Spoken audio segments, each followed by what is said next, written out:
welcome back and welcome to Macintosh for Dummies. Now today I do have a special guest here, but before I introduce that person, I would like to give a big shout out to Multi-Gun Man for the requesting of this video because he's thinking about turning over to the light where we have cookies too. So, without further ado, I am going to fire up QuickTime to get the camera going. I'm going to introduce you to my special guest. Okay guys, say hello to my wife Susan. Hello! Now, she's a recent convert to the Mac world, and after, how long have we been together? Almost 20 years, but married for going on 18 now. This August it'll be. Yeah, it's been a long time, and nobody's died yet, you know, No. I mean, I met her, she's a PC freak, I'm a Mac freak, and believe me, we butted heads a lot over the years with this whole Mac PC thing in the house. Mm-hmm. Now, I do run both, right? And now I do too. And that's fun. So she got herself a trade deal and got an iBook G4. Now that thing's pretty ancient, mind you, but Yeah, it's a start. But she has been using iPhones and iPads for the last almost 6 years now. Yeah. Same as, you know, I mean, I wasn't always into the world. I was a Mac freak, but I was never into iPhones or iPads at the time. Till we moved out to the country and got rid of our Android machines and threw them in the garbage can because they don't work out here where we're located. No. We can't connect half the time. So at least with iPhones and iPads in the country, we can actually use them, surprisingly enough. Miracles happen. Yeah. Anyways, who would have thought? So it's been just this past few months now that she's gotten into the iBook. She liked it. She thought, this is pretty neat. Good So for I thought, playing old games. So I thought, okay, Yeah. I'm starting to get her into this. I gotta bring her to the light. Further in depth. Mm-hmm. So I got a 20-inch iMac, which is an older generation machine. Can't go on the internet anymore. Not safely anyways. So I got to thinking, well, I did another deal myself. Got a late 2015 21.5-inch iMac. Not quite as powerful as mine. Same model year though. But I thought, so while she's asleep, I took away the 20-inch and I slammed this other thing on her desk. And she wakes up, she says, Like, what's what? this? It grew. I said, well, I thought I'd give you a better chance at a Mac, a real one. Not that the other one wasn't, just out of date. So this one actually runs Big Sur. 8 gigs of RAM in it, terabyte of hard drive, and it's an iMac, so hey, cool. And takes up a lot less desk space too. So I got her into that, and then I also acquired myself a 2010 I think it is. MacBook Pro. And she says, is that for me? Yeah. You got so many laptops, honey. He does. I do. In drawers. Yes. Like that. And our bedroom now contains 3 Mac systems Yes. too. Yes. I needed some space It's a back collection. in. I wanted one. I needed some space back in here. So anyways, so I said, yeah, sure, why not? It's not like I really need it, you know, but you're putting your own battery in it because it needs a battery and, you know, RAM upgrade wouldn't hurt and it needs a new charger. Charger does work. It's just, it's kind of beat up. Yeah. So anyways, but so she's been getting more and more into her Mac. Now, let me ask you, honey, you've been running the iPhones and iPads for several years. Mm-hmm. I've given you very little help on the Mac. How easy was it for you to like just get into things because of your experience on an iPhone or an iPad? It was easier than had I not touched a Mac at all, because at least you're familiar with how it works. Like Right. Yeah. How the Mac's environment is. Yeah. So you can easily apply that to a computer now. So the ecosystem of an iPad and an iPhone are very similar to the Mac Yeah, OS. they are. They're similar. Yeah. You know, you have to go to the App Store for. Yeah, and you run Chrome on those devices. I you run Chrome on your Mac computer. You hook it up to the internet the same way. Yeah, and you sign in to Chrome with your Chrome sign-in, and all your favorites you've been collecting on the iPad and the iPhone suddenly appear like magic on the Mac. Which saves you time. And same with your pictures. They all go across as It's well. It's all right there. Yeah. It's so easy that it just transfers because you don't have to figure out how to get it from the iPad or the iPhone to And it's there. And a bigger part of how that also happens is you use the same Apple ID account with your iPhone and your iPad. You use it with your Mac when you set your Mac up for the first time. Yeah. And everything just magically appears. And your Google Chrome, now Chrome is a separate download, and you download it, you sign in, and all your favorites go across. Yeah. It's too simple. Yeah. So it saves you a lot of work. Sign in, and even coming from the PC world, you know, she had tons of favorites in her PC, like tons. Okay. Yeah. She's a surf junk. And, you know, because she uses Chrome on the PC, when she signed in, and even if she didn't have the iDevices, just Chrome alone, she was coming from a PC. And when she signed into Chrome on the Mac, it's all there because it's all part of Chrome. Chrome keeps everything. Like home already. Yeah. It's like not a brand new thing. Her email programs, everything. She signs into her regular email programs, boom, it's all there. Yeah. You know, because email programs keep things on the internet, right? So that part is easy. And the transition with the pictures and stuff, it was her Apple ID account. It shifted everything right over to her Mac, and now she just is like magic, and she goes and does her thing. Now, as far as installing programs and uninstalling programs goes, that we're also going to discuss with you too. You've had a bit of experience? Yeah.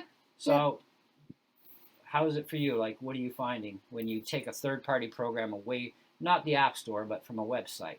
Like, let's say, what's that open source program? The word processor one. OpenOffice. OpenOffice. Okay. So when OpenOffice came down, it came down as a DMG file, right? Yeah. And then you just clicked on it. It put like a little hard drive icon on the desktop for you. And it opened up, and it just showed you a window. Put this in your app folder, right? Yeah, it basically it walks you through. Right. It shows you a little picture and an arrow and like put it over here. Okay. Right there. Now, to do that same program that you use on the PC, exact same program, that also comes down, but you have to actually run an installer, right? Yep.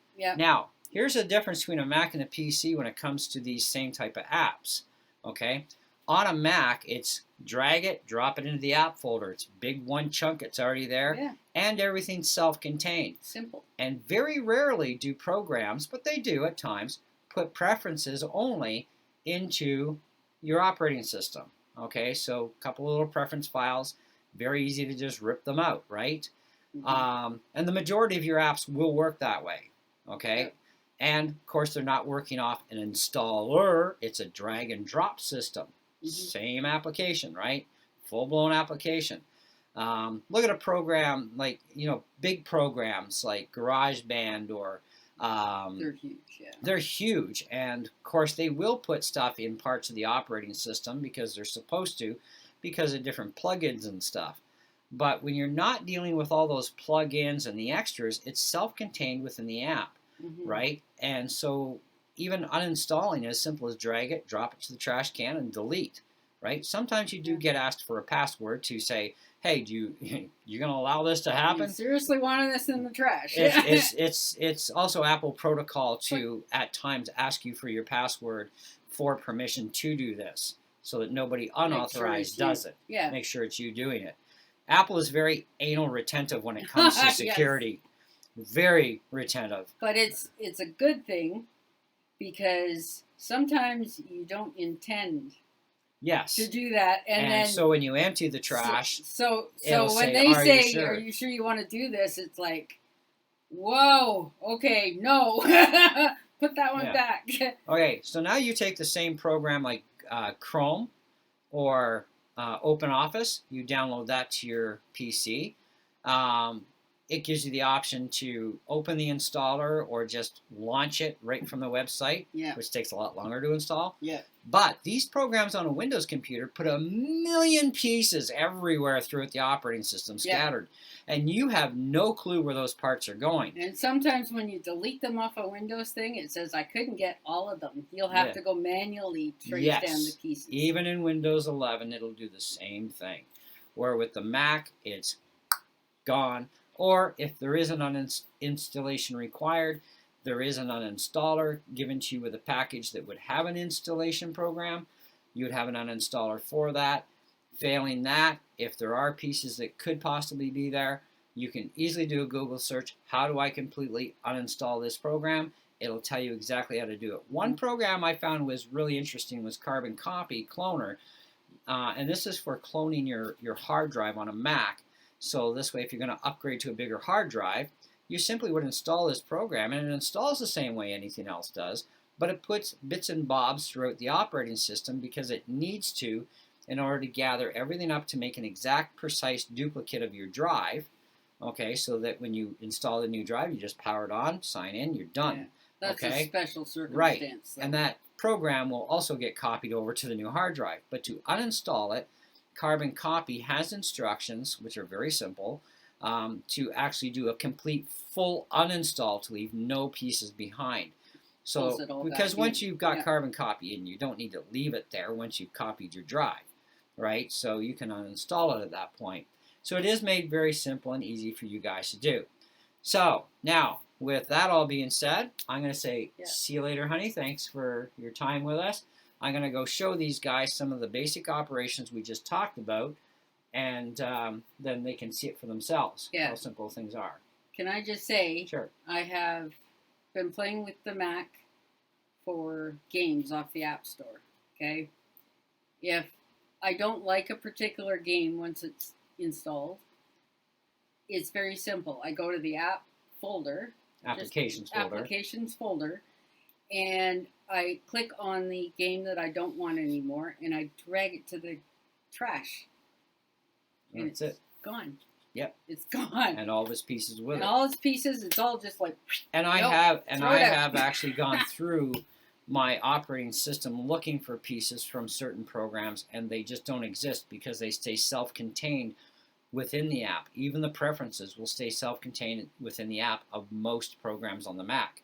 So it makes your life so much easier to just ditch stuff when you need to, you know, so that's also a really huge bonus to make it easier for the end user, so you don't have that frustration. You don't have those leftover 8 million pieces to find anymore.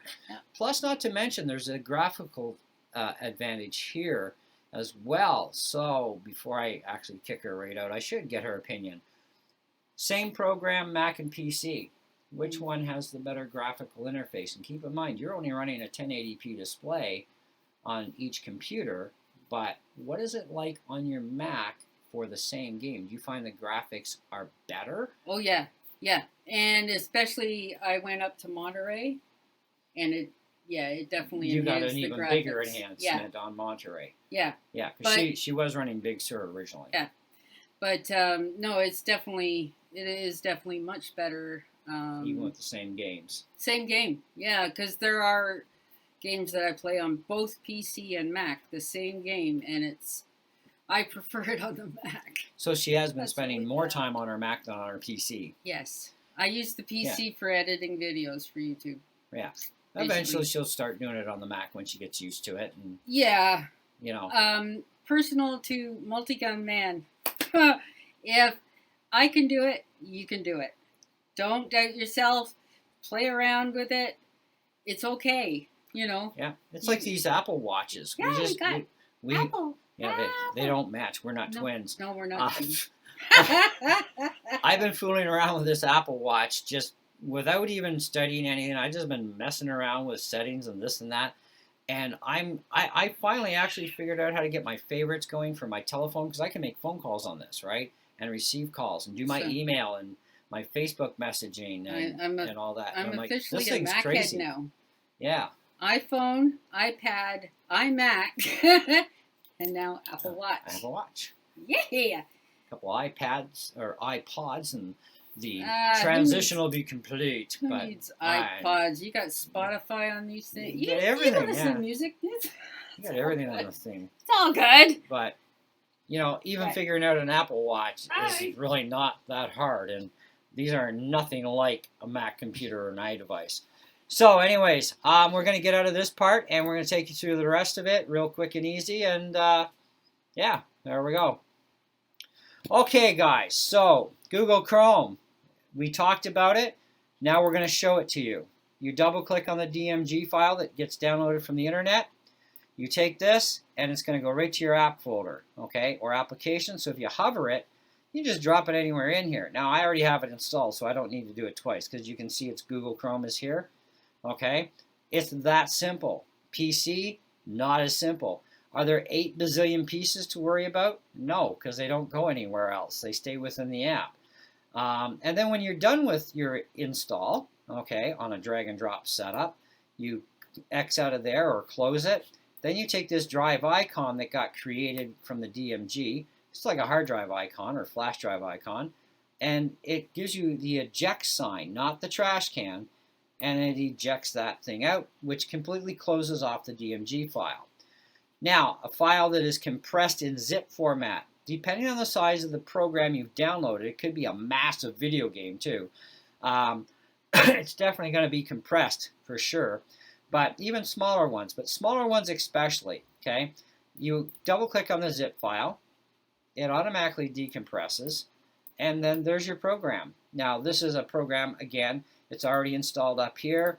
It controls and overrides my fan settings the way I want to, and it also keeps an eye on my temperatures of everything. And it helps me to figure out where the best setting is for my fan to avoid overheats or thermal throttling, okay? And it gives me optimal cooling so that I can put harder workloads on sooner and not raise those temperatures up so easily because it's being constantly, basically overcooled in a sense, but it helps prevent thermal throttling from happening. And I'm doing all this video and everything, by the way, guys, on a MacBook Air, which is notorious for thermal throttling. Ever since I found the sweet spot of the fan speed for this particular model and year and spec of 4,500 RPM, I have not been able to thermal throttle this thing on a heavy load. That's flipping amazing. So I'm going to delete this by just throw it in the trash can, right click on the trash can and select empty trash. And it's going to say, are you sure? Because you can't undo this. Yeah, I'm sure. Now, programs, there are programs like we talked about that need installers sometimes. This is one of them. So this is Mac OS X. Now, of course, I'm running Big Sur, which is Mac OS 11. So these drivers are actually pointless for the adapter I bought for this computer. So I do have to go back up to the website to download the newest driver for Big Sur or whatever, right? Well, they give you a PDF file, okay? You open up the PDF file, and if you scroll all the way down to the bottom, okay, you will find the support link for email or web. If you click on the web link, it'll automatically launch your default browser. In my case, I use Chrome as my default, okay? And voila, I'm at the website. Now I can go locate my Mac drivers for that adapter. And if they have the most up-to-date ones for Big Sur now, then I can do that. And I haven't done that or looked yet, so I'll get to that later. But that is a nice way to link stuff for the customer to automatically launch. So you don't have to do a copy, paste, and extra steps. You know, I mean, this can happen on a PC where you don't have to do extra steps on something like this. But, you know, it's nice that it's there. But this is the DMG file, and when you open it, it gives you a box. Installers generally will have this box with open flaps. This means it's not a program that you run as an application. It's an installer application. So it means it has to install some bits into your OS because in this case it's an Ethernet dongle adapter, so it needs to install pieces into the operating system.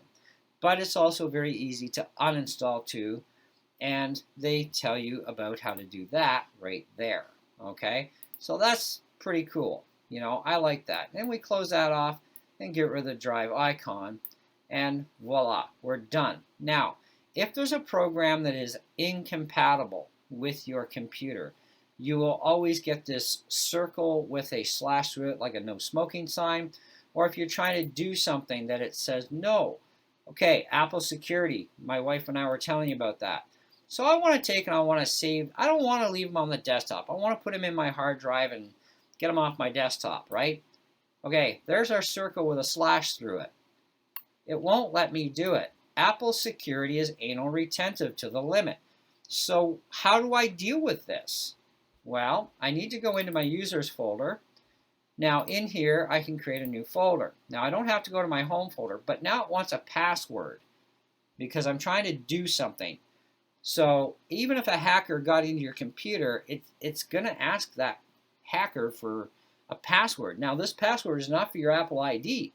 This is your sign-in password to your computer that you need to put in here, and then it'll allow you to do things. Okay, so you say OK. Now you can create the folder. Now we're going to call this backup. Okay, and files. Okay, simple, done. Now I can take this and I can just drop it into here and keep them organized. Now I could have put it in there loose, just like this, okay, but then of course I got to go through this password thing again, and then it'll put it there. And I can organize them that way. It's kind of up to me to make a folder or not. But then if I want to take this and move it into here, I can, because there's a plus sign. Okay, that means I can do that operation. Okay, now if I want to get rid of these, I got to put in a password. So you need a password to do this with. So even if somebody did hack into your computer, they don't have that password. That's completely unique from your Apple ID. That's a sign-in or login password. Good luck trying to figure out where that is and how to hack into it, because they can't get into this level of security. How are they going to get into that higher top-end security with encrypted passwords? It's going to be very, very difficult and likely not going to happen, or too easily, in fact. Okay, so now I've gotten rid of these files. I put them in the trash because honestly, I don't even need these things on my computer. They're already installed, so why am I keeping them? Besides, Google Chrome updates itself every once in a while, and you need to update it manually through your browser, or maybe you reinstalled your OS, you'll always be downloading the most current version anyhow. Now, programs like iMovie, it's all click and go. Now, a lot of stuff is in your dock already from Apple. They have their own way of thinking of this as favorites for people. You can remove that stuff from the dock if you don't want. So if I don't want chess in there, now I put chess in. Apple didn't, but I did. But that's a program, but it's still available to me where it's kept. Okay, so if I go into here, it's actually in here under Other, along with many other programs like QuickTime Player. It's never in the dock, but if I want it in the dock, I click and hold, I drag down, and then it opens me up here, and I can drag and drop it. Okay, now you see there's a bunch of applications that have X's. Those can be deleted. Anything that doesn't have an X in it, while these things are shaking, you'll know that from an iPhone or an iPad. These are applications you are forbidden to delete. Other than, of course, Google Chrome is an exception. I don't know why it doesn't have a tag on it. It should have, but it doesn't. So anyways, but we can drop QuickTime even down in here if we want to, kind of thing, or just, kind of leave it there. Click, and away we go. So Chrome actually ended up getting shifted over to here. So if I want to move Chrome back. Now see, Chrome, it doesn't, I can trash it this way and get it out of my computer. There's more than one way to trash a program. And I just created a new folder I don't even need. So there we go. Nope, don't want that, don't want that. And yeah, we got space here. So we'll leave that there. So you can organize these things kind of where you want them. Like if we want photo booth, we'll just throw that over here instead. Clean up this area, make this whatever we want. We can organize these things within different window panes, the same way you would on an iPhone or an iPad. All these apps can be organized that way, the same way you do it, right? And then you just click in a blank spot to get out of there. So also in here, three different things can be held in temporary. Some programs don't go into temporary, but some do. And if you have 3 already and a 4th one wants to come in, it won't grow it to a 4th. It'll bump off one of the 3. Okay, so right now we have text edit, we have preview, and we have terminal. So I want to go and I want to put in, I want to fire up disk first aid, or disk utility, sorry. Well, it's going to put it here. This is stuffed, so it's going to put it elsewhere. Now, the reason why it did this, by the way, is because it's been in my dock before. Now, you'll notice that I've got magnifier turned on. That stretches out my bar. I can take that and I can turn off the magnifier. I can shrink in this thing from my system settings. There's a dock program. You can put the dock vertical, left side or right side, or lay it down below. You can't put it up at the top, but you've got the bottom, the left, or the right, where you can put your dock to. Or you can choose to hide the dock. Okay, it's kind of up to you.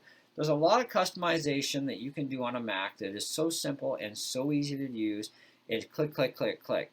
Now, the other thing I will recommend, though, too, is with energy-saving features. That's in your power or energy-saving control panel and system settings.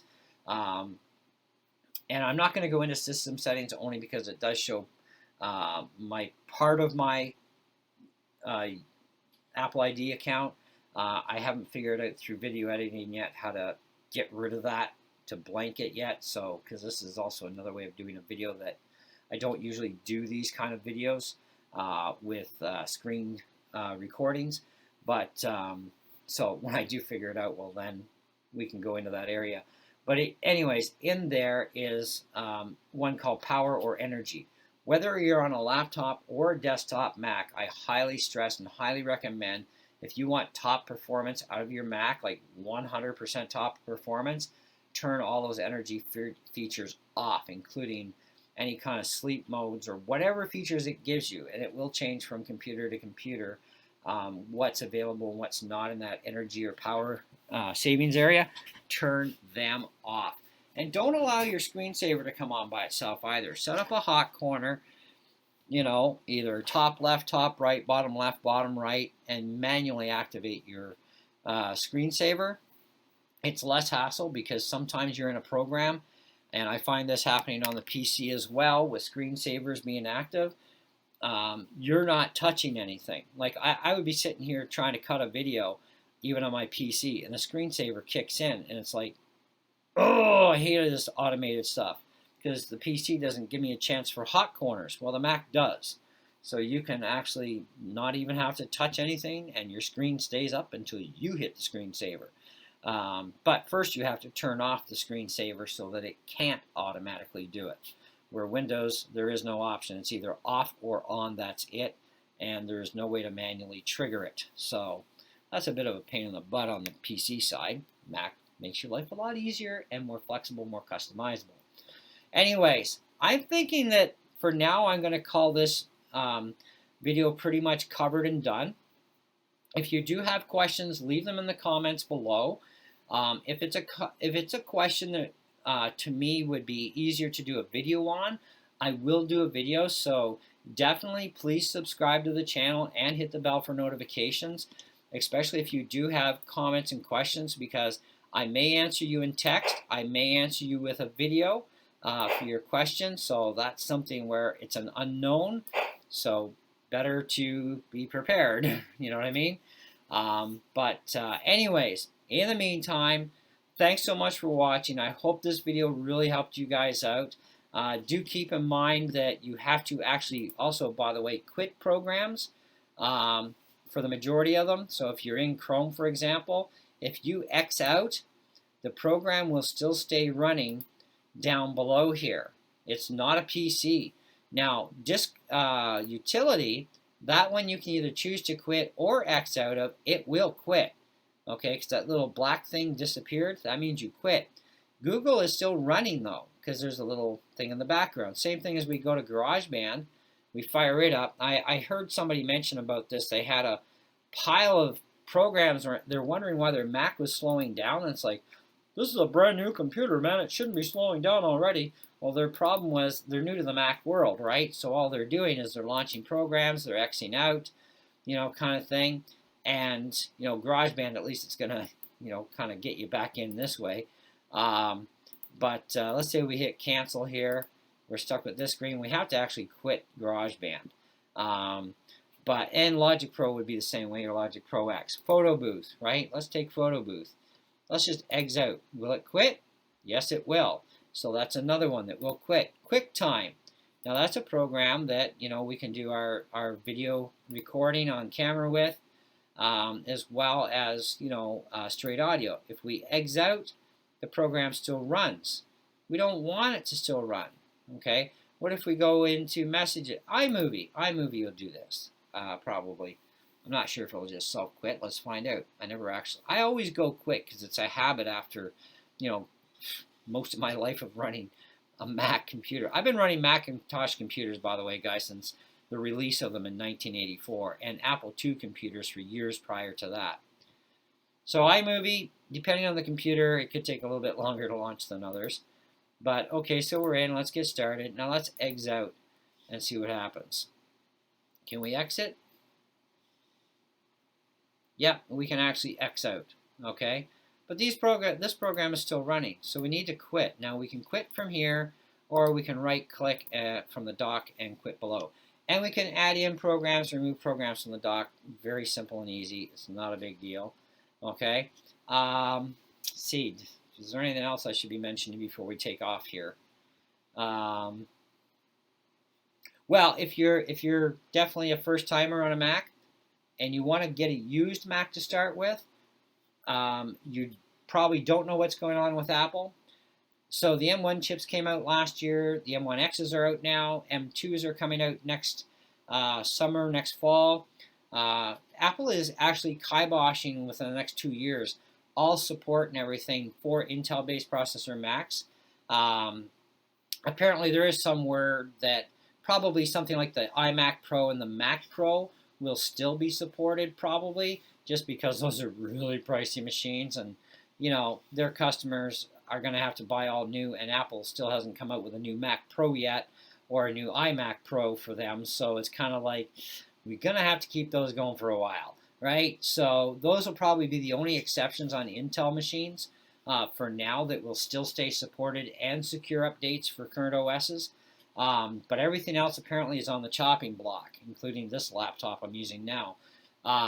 So if you're going to buy a used Mac right now, number one, be cautious because a lot of people will put in an unsupported operating system on an older Mac, and it can actually fool you as far as dating goes on that Mac when you go about this Mac to get that information, which is here.